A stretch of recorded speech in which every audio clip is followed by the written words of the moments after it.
A special report on South Africa's controversial lion farms, which breed animals to be hunted for sport.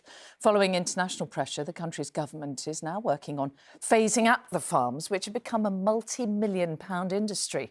But it's not clear what will then happen to the thousands of lions which have been bred in captivity and who will have nowhere to go.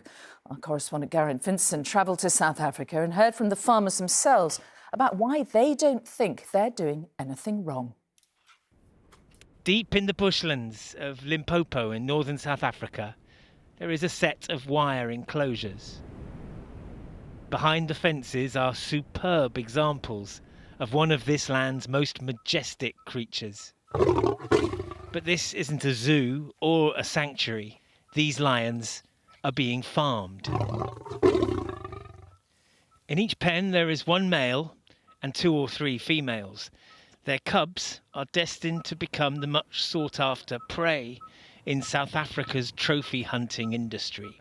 The lion farmer showed me around.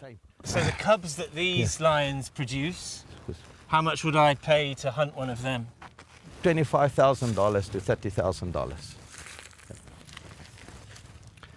Back in his lodge, which is adorned with hunting trophies, I tried to question Christo on the ethics of his business. It's just like any other farm.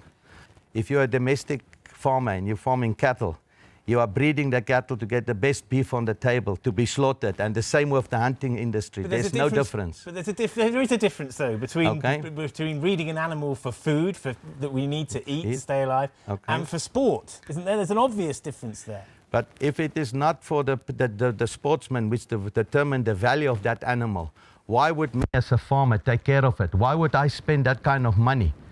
Christo clearly saw no difference between farming for the hunt and farming for the table. And he gave us this video of one of his lions being hunted. The animal is transported to a fenced-off area of around 10 square kilometres, where it is left to roam for several days. The client is accompanied by a professional hunter. They move on foot, and the lion is shot with a high-powered rifle. The fact that lions have been bred to be killed, we've sanctioned it as a country, and that we've thought that it was all right. The entire world is up in arms against it, and I think it gives the country such a bad reputation. It's just not something that we should be doing. International opprobrium and domestic protest has prompted the government to approve a proposal for the voluntary closure of the around 350 lion farms across South Africa. The South African government says that the farming of these magnificent animals must come to an end. But there's no enforcement, no clear plan in place for what to do with the thousands of lions currently living in captivity, and no money to compensate the farmers who've spent decades building lucrative and entirely legal businesses. There are no easy solutions to the problem of what to do with South Africa's captive lion population. They can't be released into the wild. Some could go to sanctuaries, but many more would have to be put down. In any case, the lion breeders say that if the government tries to force them to close, they will take legal action to defend their businesses.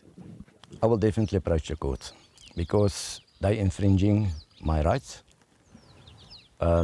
We voted for this right, to utilise wildlife commercially, as long as I'm looking at the welfare and the well-being of that animal. And that's what I'm doing. South Africa's government says it fully intends to see the end of the commercial exploitation of lions. But for now, that remains an aspiration.